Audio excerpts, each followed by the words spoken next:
आज की बात वर्तमान मुद्दों के साथ देखिए जयदेव पटेल के साथ शनिवार रात 11 बजे और रविवार सुबह 11 बजे सिर्फ नंबर 1 इंडिया न्यूज पर। नमस्कार व्यूअर्स, मैं जयदेव पटेल और आप देख रहे हैं नंबर 1 इंडिया न्यूज। आज की बात वर्तमान मुद्दों के साथ के इस खास कार्यक्रम में आज हम बात करेंगे लोकसभा चुनाव 2024 को लेकर भारतीय जनता पार्टी का जो एक मानस है एनडीए इस बार 400 पार ये कैसे हासिल होगा, और इसी के साथ साथ जो विपक्षी पार्टियां जो आरोप लगा रही है, जो राज्य में हमेशा से आरोप लगते रहे हैं, इस पर बीजेपी कैसे काउंटर करेगी। इन तमाम मुद्दों पर बात करने के लिए हमारे साथ बेहद ही खास मेहमान है। जब नरेंद्र मोदी गुजरात के मुख्यमंत्री थे उस वक्त उनकी कैबिनेट का हिस्सा थे, और जब अब 2 टर्म से प्रधानमंत्री देश के बने तब भी उनके मंत्रिमंडल का हिस्सा है। हमारे साथ खास मेहमान है भारत सरकार में मत्स्य पालन, पशुपालन और डेयरी मंत्रालय के कैबिनेट मंत्री पुरुषोत्तम रूपाला। पुरुषोत्तम जी, आपका बहुत बहुत स्वागत है आज हमारे प्रोग्राम में। जी राम राम, नमस्कार। पुरुषोत्तम जी, आपसे मेरा पहला सवाल है कि 400 पार का जो एनडीए का लक्ष्य है ये आप लोग कैसे हासिल करेंगे, और इसको लेकर क्या कुछ चुनौती है आपके सामने, ऐसा आपको लगता है बीजेपी? इस बार प्रधानमंत्री श्री नरेंद्र मोदी जी ने और हमारे राष्ट्रीय अध्यक्ष श्रीमान नड्डा जी ने अब की बार 400 पार ये जो नारा दिया है, उस नारे को वास्तविकता में बदलने के लिए भारतीय जनता पार्टी के सभी कार्यकर्ताओं ने अपना लक्ष्य बना लिया और नेशन वाइज कार्यकर्ताओं को समाज के बीच जाकर भारत सरकार की और जहां हमारी राज्यों में भी सरकार है उनकी जो उपलब्धियां वो लोगों के बीच में जाने ले जाकर उसी से अवेयरनेस के बहुत बड़े कार्यक्रम पूरे देश भर में पार्टी ने चलाए। प्रधानमंत्री मोदी जी के नेतृत्व में जो 10 साल सरकार चली, इसके कारण देश में कुछ प्रमुख बदलाव आए। उदाहरण के तौर पे बॉर्डर विलेज के नाम पर कभी किसी ने कोई चर्चा ही नहीं।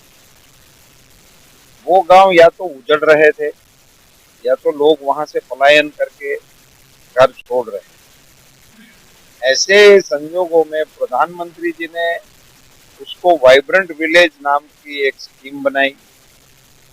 हमारे मंत्रिमंडल के सभी सदस्यों को वहां जाने के लिए आदेश दिए, वहां रात्रि निवास करने के आदेश, और इस कार्यक्रम के तहत बॉर्डर के विलेज हमारे जो गांव थे जिसको हम अंतिम गांव मान रहे हैं, अब मोदी जी ने उसका नजरिया बदलकर उसको देश के प्रथम गांव के नाम से संबोधन कर दिया। और ये इसके कारण हमारी पूरी सरहद पर हमारे विकास के फल पहुंचने का प्रयास किया। मैं लद्दाख में गया था एक अंतिम गांव में, और वहां से फिर चाइना की बॉर्डर में 500 किलोमीटर तक कोई आबादी नहीं। ऐसे गांव में हम रास्ते से गुजर रहे थे, किनारे पे एक छोटा सा घर था। हमने गाड़ी वहां रोकी और उस घर में जाके दस्तक दिए तो एक महिला अपना बच्चा लेके बाहर आई। उनके साथ मैंने बात करने का प्रयास किया तो वो तो मेरी भाषा समझ नहीं सकती, फिर साथी कार्यकर्ता के साथ उनका संवाद करो तो वहां उसके घर में एक पंप चल रहा था सोलार से, और पानी आ रहा। तो उसकी ओर अंगुली करके हमारे साथी कार्यकर्ता ने पूछा ये कहाँ से आया, कैसे आया। तो उस महिला ने कुछ बातें की, मैं नहीं समझा था, मगर उसमें वो 2-3 बार मोदी छुरा ऐसा शब्द प्रयोग करते। बाद में मैंने अपने कार्यकर्ताओं से पूछा तो ये बोले कि ये मोदी जी ने हमारे यहाँ ये पानी का बोर करवा दिया, उसमें इलेक्ट्रिक मोटर लगवा दिया और ये सोलार से चल रहा है, इसके चलते मेरा आधा दिन बच गया। वो आधा दिन पानी लेने के लिए उसका जाता था, वहां से बहुत वो ऊंचाई पे था तो उसको छेक नीचे तक उतरना पड़ता था और भरे हुए बेड़े के साथ ऊपर चढ़ना पड़ता। तो उसका आधा दिन पानी लेने में जाता था, वो इनका फ्री हो गया, पानी उसके आंगन में आ गया, तो वो अपने बच्चों की देखरेख में भी टाइम दे सकती है, अपने घर के कामकाज में भी बात रखती है। ये एक छोटा सा उदाहरण मैंने आपको बताया। वो पूरे राष्ट्र में जहां आप पैदल नहीं जा सकते, जहां बस से नहीं जा सकते, जहां रेल से हम नहीं जा सकते, ऐसी जगह पे भी मोदी सरकार की योजना जा सकती। ये मोदी जी ने 5-10 साल में सिद्ध करके दे दिया है। इस पूरे देश में 10 करोड़ घरों में गैस पहुंचा दिया। जो महिलाएं हमारी लकड़ियां काट के इसको सुखा के और फिर फूंक फूंक के चूल्हा फूंक रही थी, धुआं अपने फेफड़े में डाल रही थी, उसका हेल्थ भी बिगड़ रहा था, उसकी आंखों को भी दिक्कत हो रही थी। आज 10 करोड़ के घर में क्लीन एनर्जी के रूप में गैस से चूल्हे चल रहे हैं। पुरुषोत्तम रूपाला जी, आपने सारी योजनाएं बता दी, लेकिन 400 पार का जो आंकड़ा जो दिया है इस बार एनडीए ने, इसको लेकर कहीं कि विपक्ष हमलावर है। विपक्ष का ये कहना है कि बीजेपी 400 पार है, एनडीए जो लाइक आ रही है आंकड़ा, ये कहीं कि इन्होंने लोकतंत्र पर कब्जा कर रखा है, इस वजह से आंकड़ा लेकर के आ रही है। जितनी जो केंद्रीय एजेंसियां जो है उनको लेकर के खासकर उन्होंने टारगेट किया। देखो, एजेंसियां काम करती नहीं थी पहले, तब ये विषय आता था दूसरी प्रकार से। जब मोदी जी कहते थे कि हम भ्रष्टाचार पे नकाब कसेंगे, हम काले धन को बाहर निकालेंगे, तब वो ये लोग ये बोलते थे कि इन्होंने तो बहुत बड़ा वादा किया था, 1 रुपया भी काले धन का नहीं लाया। अब एक कांग्रेस के संसद सदस्य के घर से 350 करोड़ रुपए की नगद चलनी नोटें बरामद की गई।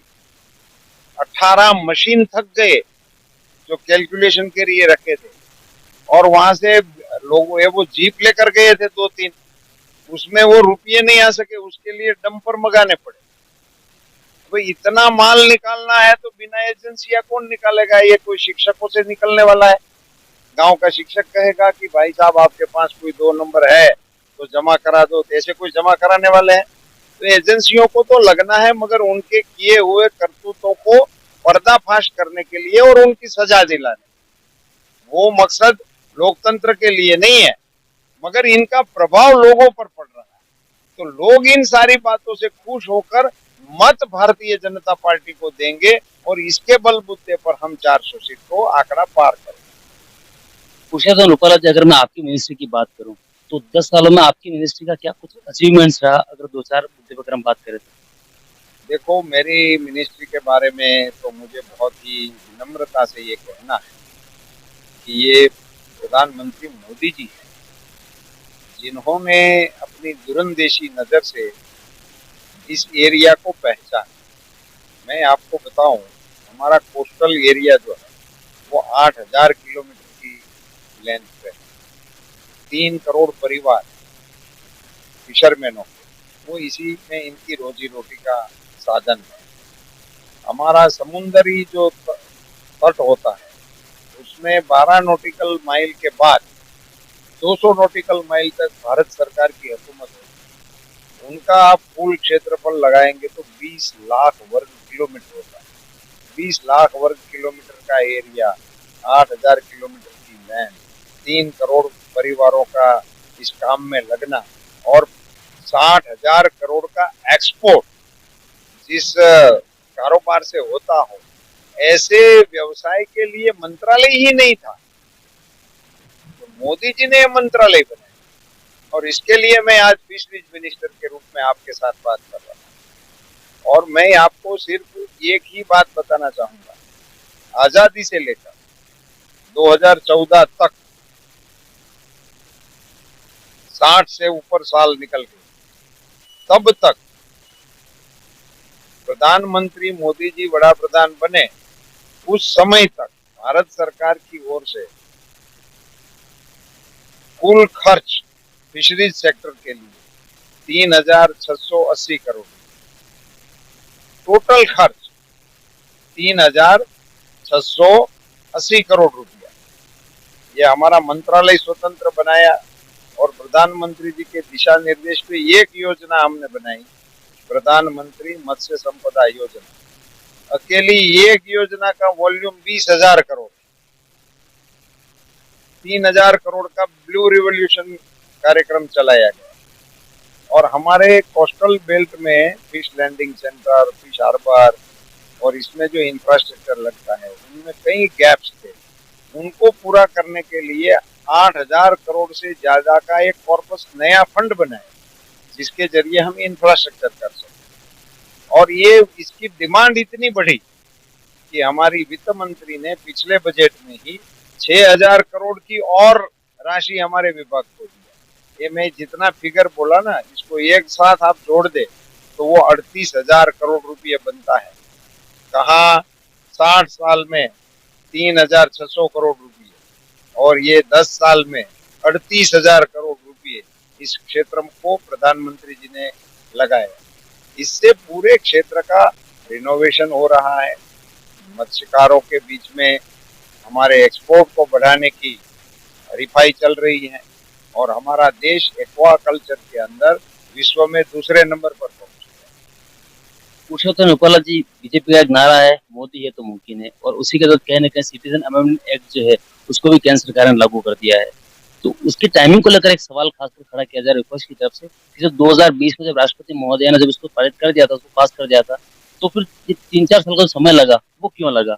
और इसी के साथ साथ केजरीवाल ने तो यहाँ तक कह दिया कि 1.5-2 करोड़ जो दूसरे लोग हैं पाकिस्तान, अफगानिस्तान या फिर बांग्लादेश जो भारत आएंगे, तो कहीं ना कहीं ऐसा लगता है कि भीड़ इकट्ठी हो जाएगी, और मोदी सरकार जब यहाँ के निवासी उनको रोजगार नहीं दे पा रही, उनको रोजगार कैसे देगी? ये कब लागू करना, कैसे करना, कोई भी काम आप जब करोगे तभी ये पहला ही होता है। अरे आप लोगों ने करना चाहा था, आप लोग करना चाहते थे, आपने 50 साल में ऐसा क्यों नहीं सोचा, क्यों नहीं ऐसा काम किया? क्या आपके मन में खोट थी? आपने कुछ किया नहीं है, मोदी जी कर रहे हैं तो कर रहे हैं कि ऐसा बोलना कि ये टाइम सही नहीं है, ऐसा थोड़ा होता है। गुड़ जब भी खाओ मिठाई लगता है, सुबह खाओ, दोपहर को खाओ और ऊंघ में भी खाओ, वो गुड़ मिठाई लगता है। ऐसे जो कानून 50 साल पहले आ जाना चाहिए था वो अभी आया है, उसका स्वागत है। ये लोग तो कभी कोई अच्छी बात का, उन्होंने तो राम मंदिर तक को नहीं स्वीकारा है, वहां नहीं गए हैं, वो इनको कहाँ स्वीकारेंगे? उनको तो हर चीज में काला ही दिखता है। उनको पहले अपने इटालियन चश्मे है ना, उसको निकालकर भारतीय चश्मे पहनेंगे, तभी इनको ये सारी चीजें समझ में आएंगी। पुरुषोत्तम रूपाला जी, अगर मैं बात करता हूँ खासकर मुस्लिम वर्ग की, तो कुछ जो मुस्लिम बुद्धिजीवी लोग हैं उनका ये कहना है कि जो बीजेपी है वो कहीं ना कहीं मुस्लिम का तुष्टीकरण करती है, या फिर मुस्लिम के सपोर्ट में नहीं है, उसके अगेंस्ट में सारे काम करती है, उसके अगेंस्ट सारे कानून लाने का काम करती है। तो क्या ऐसा है वाकई में? क्या कहेंगे? देखो, इस देश में प्रधानमंत्री नरेंद्र मोदी जी की किसी भी योजना को आप लो, किसी भी योजना को, और उसमें आप एक लिट्टी ऐसी दिखाओ कि इसमें हिंदू या मुसलमान ऐसा कुछ लिखा हो। समझो, एज पर एग्जाम्पल, प्रधानमंत्री आवास योजना, वो घर दे रहे, वो पूछते नहीं है कि आप किस संप्रदाय के हो, किस धर्म के हो। वो मावजी भाई को भी मिलता है और मोहम्मद को भी मिलता है, कोई आपत्ति नहीं है।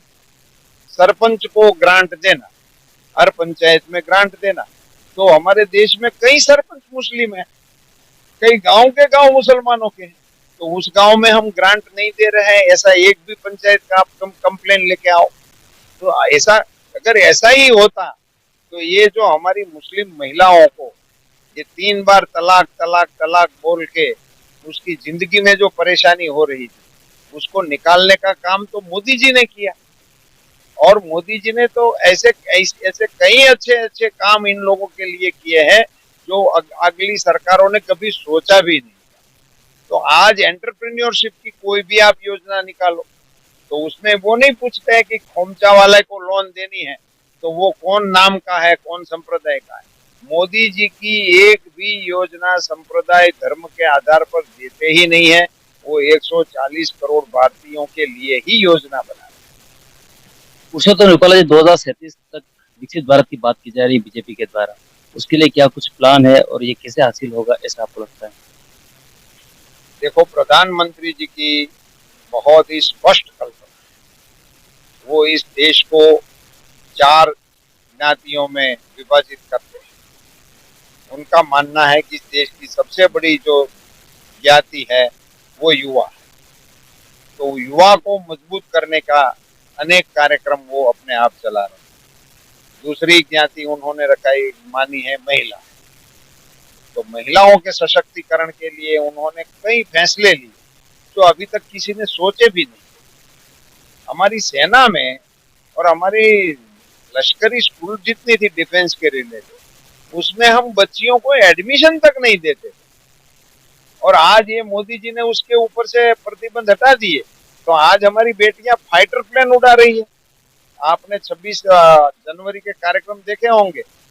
मैं तो अवाक हो गया जब हमारी टैंक की परेड निकली, तो टैंक के ऊपर हमारी महिला कमांडर खड़ी थी, देख के हमें रोमांच हो गया। तो आज भारत में महिलाओं को रिजर्वेशन देने का, हम तो जब पॉलिटिक्स में आए थे तब से ये डिमांड चल रही थी, और कांग्रेस ने तो ये बिल भी लाए थे पहले, मगर उन्होंने पास नहीं किया। उसके मन में खोट थी, वो बताने के लिए लाते थे।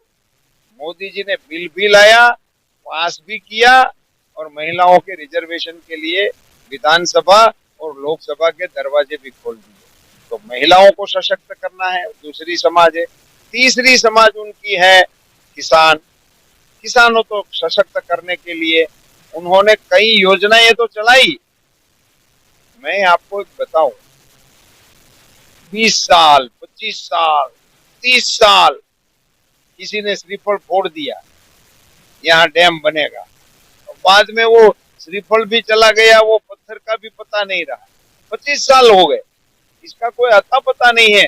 ऐसी 100 योजनाओं को ढूंढकर मोदी जी ने उसको पूरा करने के लिए पहली बार 50,000 करोड़ रुपए का एक अलग कोष बनाया, और उसमें से उन योजनाओं को पूरा किया। मेरे जब तक जानकारी है उसमें से 70 से ज्यादा 70 से ज्यादा योजनाएं पूरी हो गई, और उन्हीं के कारण देश के हजारों किसानों की खेती में पानी मिलना शुरू हो गया, जो सालों से अटका रहा था।